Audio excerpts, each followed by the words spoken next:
Indonesia ada seorang pahlawan wanita yang sangat terkenal, yaitu Raden Ajeng Kartini, dan beliau dikenal dengan sebuah tulisan bukunya yang mendobrak tekanan gender kepada kaum wanita, yaitu bukunya yang berjudul Habis Gelap Terbit Terang.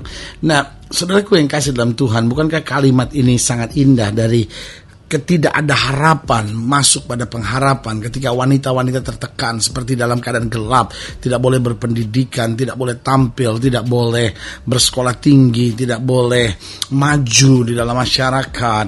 Lalu kemudian ada pencerahan, ada kepastian bahwa wanita-wanita boleh bersekolah, wanita-wanita boleh berpengaruh di dalam masyarakat. Nah, saudaraku yang kasih dalam Tuhan, yang menarik untuk saya pelajari, ternyata konsep itu bukan sekedar konsep yang ditulis dari sebuah buku bahwa habis gelap terbit terang, tetapi konsep sejati dari tulisan itu sebetulnya ada tercantum di dalam firman Tuhan ketika Alkitab berkata dari dalam gelap akan terbit terang. Dari sesuatu yang tidak ada pengharapan sama sekali, Kristus datang untuk memberi pengharapan, kekuatan, kemenangan bagi yang percaya. Haleluya. Selamat datang dalam program kita hari ini, Harinya Tuhan, sebuah program rohani yang mengingatkan kepada kita betapa pentingnya kita menjadikan firman Tuhan sebagai dasar keseharian hidup kita. Karena selama kita menjadikan firman Tuhan dasar keseharian hidup kita, maka langkah-langkah yang kita jalani penuh kemenangan, penuh kepastian, penuh mujizat. Haleluya. Dan dalam program ini kita sedang membahas tentang dari dalam gelap akan terbit terang. Saudaraku yang kasih dalam Tuhan, seringkali banyak orang sudah jadi Kristen, sudah mengenal Kristus, tetapi hidupnya tetap gelap. Hidupnya serba tidak pasti, hidupnya serba ketakutan, hidupnya serba dalam kekhawatiran, hidupnya serba tidak yakin. Tetapi saudaraku yang kasih dalam Tuhan, karena Kristus adalah terang itu sendiri, berarti ketika kita diselamatkan oleh Kristus, saya percaya ini yang terjadi. Kita menjadi anak-anak terang, berjalan dalam sukacita, berjalan dalam kepastian, dan berjalan dalam kemenangan. Haleluya. Nah, dalam program ini kita akan membahas dari 2 Korintus pasal 4. Dari 2 Korintus pasal 4 ayat yang pertama sampai ayat yang ke-15. 2 Korintus pasal 4 ayat yang pertama sampai ayat yang ke-15. Demikian firman Tuhan. Oleh kemurahan Allah kami telah menerima pelayanan ini. Karena itu kami tidak tawar hati, tetapi kami menolak segala perbuatan tersembunyi yang memalukan. Kami tidak berlaku licik dan tidak memalsukan firman Allah. Sebaliknya kami menyatakan kebenaran, dan dengan demikian kami menyerahkan diri kami untuk dipertimbangkan oleh semua orang di hadapan Allah. Jika Injil yang kami beritakan masih tertutup juga, maka ia tertutup untuk mereka yang akan binasa, yaitu orang-orang yang tidak percaya, yang pikirannya telah dibutakan oleh ilah zaman ini, sehingga mereka tidak melihat cahaya Injil tentang kemuliaan Kristus yang adalah gambaran Allah. Sebab bukan diri kami yang kami beritakan, tetapi Yesus Kristus sebagai Tuhan, dan diri kami sebagai hamba-Mu karena kehendak Yesus. Sebab Allah yang telah berfirman dari dalam gelap akan terbit terang, ia juga yang membuat terangnya bercahaya di dalam hati kita, supaya kita beroleh terang dari pengetahuan tentang kemuliaan Allah yang nampak pada wajah Kristus. Tetapi harta ini kami punyai dalam bejana tanah liat, supaya nyata bahwa kekuatan yang melimpah-limpah itu berasal dari Allah, bukan dari diri kami. Dalam segala hal kami ditindas, namun tidak terjepit. Kami habis akal, namun tidak putus asa. Kami dianiaya, namun tidak ditinggalkan sendirian. Kami dihempaskan, namun tidak binasa. Kami senantiasa membawa kematian Yesus di dalam tubuh kami, supaya kehidupan Yesus juga menjadi nyata di dalam tubuh kami. Sebab kami yang masih hidup ini terus-menerus diserahkan kepada maut karena Yesus, supaya juga hidup Yesus menjadi nyata di dalam tubuh kami yang fana ini. Maka demikianlah maut giat dalam diri kami dan hidup giat di dalam kamu. Namun karena kami memiliki roh iman yang sama, seperti tertulis, aku percaya, sebab itu aku berkata-kata. Maka kami juga percaya, dan sebab itu kami juga berkata-kata. Karena kami tahu bahwa Ia yang telah membangkitkan Tuhan Yesus akan membangkitkan kami juga bersama-sama dengan Yesus, dan Ia akan menghadapkan kami bersama-sama dengan kamu kepada dirinya. Sebab semuanya itu terjadi oleh karena kamu, supaya kasih karunia yang semakin besar berhubung dengan semakin banyaknya orang menjadi percaya, menyebabkan semakin melimpahnya ucapan syukur bagi kemuliaan Allah. Nah, saudaraku yang kasih dalam Tuhan, setiap orang rindukan bahwa dari dalam gelap akan terbit terang. Dari dalam ketidakberdayaan, dari dalam ketidakada pengharapan, ada pengharapan, ada kemenangan, ada kepastian, ada mujizat. Nah, ini dijanjikan oleh Tuhan buat setiap kita. Berarti setiap kita sebetulnya berhak untuk menerima janji ini, bahwa dari dalam setiap gelap, dari dalam setiap pencobaan, dari dalam setiap masa-masa yang sukar, selalu ada pengharapan, selalu ada pencerahan, selalu ada janji kemenangan, janji untuk meraih terang yang Bapa sebetulnya sudah sediakan buat kita. Nah, pertanyaannya bagaimana supaya dari dalam gelap akan terbit terang buat kita? Ada beberapa hal yang luar biasa yang Paulus nyatakan di sini. Yang pertama, dikatakan pada ayat yang pertama, oleh kemurahan Allah kami telah menerima pelayanan ini, karena itu kami tidak tawar hati. Nah, saudaraku yang kasih dalam Tuhan, Allah memang sudah janjikan bahwa dari dalam setiap gelap, dari dalam masalah, dari dalam tekanan, dari pencobaan, dari masa-masa yang sukar, Tuhan akan menerbitkan terang. Tetapi kepada kita diberikan tanggung jawab, kepada kita diberikan tugas, yaitu untuk apa? Untuk kita tidak tawar hati. Yang membuat kegelapan kadang-kadang menjadi semakin gelap bukan karena peristiwanya terlalu sukar, bukan karena jalan keluarnya nggak ada, bukan karena setannya terlalu kuat, tapi seringkali yang membuat keadaan gelap menjadi semakin gelap karena kita tawar hati. Nah, saudaraku yang kasih dalam Tuhan, orang-orang yang tawar hati biasanya orang-orang yang sudah kehilangan semangat. Orang-orang yang tawar hati cenderung menjadi masa bodoh. Orang-orang yang tawar hati biasanya orang-orang yang sudah tidak punya iman lagi, karena iman selalu didasari pada keyakinan dalam hati bahwa Allah sanggup lakukan segala perkara. Orang-orang yang tawar hati sudah tidak punya iman lagi.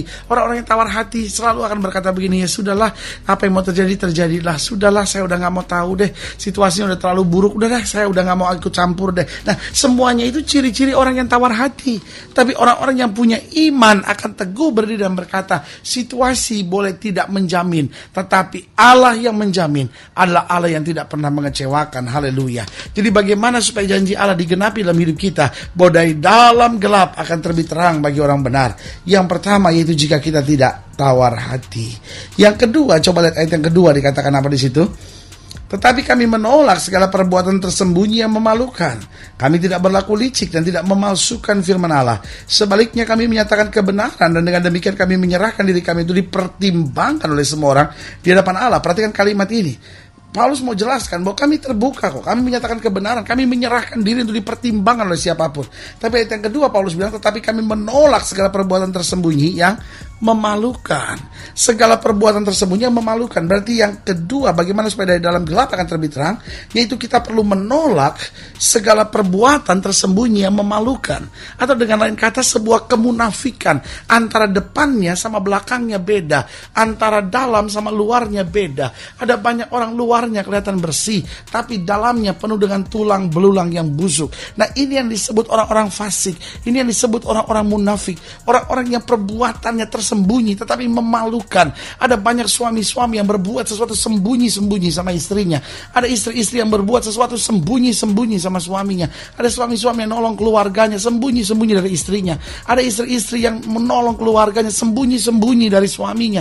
Nah, saudaraku yang kasih dalam Tuhan, tanpa dia sadari, dia menaruh bom waktu di dalam kehidupannya. Ada banyak orang-orang Kristen juga sama. Oh, melayani Tuhan di gereja, tapi di luar gereja ada perbuatan-perbuatan tersembunyi yang memalukan.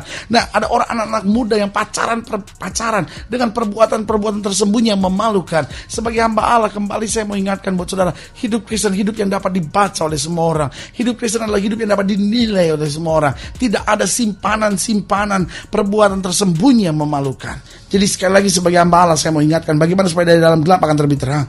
Yang pertama yaitu jika kita tidak tawar hati. Yang kedua itu jika kita mau menolak segala perbuatan yang tersembunyi yang memalukan. Dan yang ketiga, coba lihat ayat yang keempat.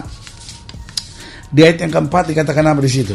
Yaitu orang-orang yang tidak percaya, yang pikiran telah dibutakan oleh ilah zaman ini, sehingga mereka tidak melihat cahaya Injil tentang kemuliaan Kristus yang adalah gambaran Allah. Sebab bukan diri kami yang kami beritakan, tetapi Yesus Kristus sebagai Tuhan, dan diri kami sebagai hamba-Mu karena kehendak Yesus. Berarti yang ketiga saya pelajari bagaimana supaya dari dalam gelap akan terbit terang, yaitu jika kita dibukakan oleh terang Allah, jika mata kita dibukakan oleh terang Allah. Saudara yang kasih dalam Tuhan, sebab kalau mata kita tidak dibukakan oleh terang Allah, kita akan selalu dibutakan oleh ilah zaman ini. Sehingga apa yang terjadi? Karena kita buta dari terang Allah. Yang kita lihat cuma beban, yang kita lihat cuma masalah, kita cuma lihat hal-hal yang menyakitkan. Tapi waktu terang Allah membukakan segala sesuatunya, maka di balik hal-hal yang menyakitkan, kita melihat janji kemuliaan yang luar biasa yang Bapa sediakan. Sehingga tantangan boleh ada, masalah boleh ada, kita terus bersemangat, bersuka cita, karena kita tahu yang berjanji buat kita Allah Yesus yang tidak pernah gagal. Haleluya. Dan yang keempat, yang terakhir saya pelajari, bagaimana dari dalam gelap akan terbit terang. Lihat ayat yang ke-10, dikatakan apa? Kami senantiasa membawa kematian Yesus di dalam tubuh kami, supaya kehidupan Yesus juga menjadi nyata di dalam tubuh kami. Berarti yang keempat, yang terakhir, bagaimana supaya dari dalam gelap akan terbit terang, yaitu jika kita senantiasa membawa kematian Kristus. Artinya selalu siap untuk berkorban. Tapi di sisi yang lain, kita percaya bahwa dosa kita sudah ditebus, hidup kita sudah dicucikan. Berarti kita jangan berbuat dosa lagi, membawa kematian Kristus sambil berkata, saya tidak akan menyalibkan Kristus kedua kali lagi. Tapi kematian Kristus adalah gambaran bagiku bahwa aku sekarang hidup. Tapi aku hidup bukan bagi diriku sendiri. Aku hidup karena Yesus hidup di dalam aku. Haleluya. Berarti bagaimana agar dari dalam gelap akan terbit terang? Yang pertama, kita tidak tawar hati. Yang kedua, kita perlu menolak segala perbuatan yang tersembunyi. Yang ketiga, biarlah mata kita dibukakan oleh terang Allah. Dan yang keempat, biarlah kita senantiasa membawa kematian Kristus dimanapun kita berada, untuk menjadi saksi-saksinya dan hidup bagi Dia saja. Haleluya. Kalau saya ingin dilayani lebih jauh, hubungi kami melalui telepon, hubungi kami melalui surat, kunjungi website kami. Karena kami ada untuk membawa Bapak Ibu sudah senantiasa lebih dekat pada Tuhan dan mengalami kasih kuasa mujizat yang luar biasa. Haleluya. Secara khusus melalui program ini juga kami mau berdoa untuk setiap saudara yang sakit, setiap saudara yang berbeban berat. Saudara-saudara yang ingin didoakan secara khusus, taruh tangan kanan saudara di dada.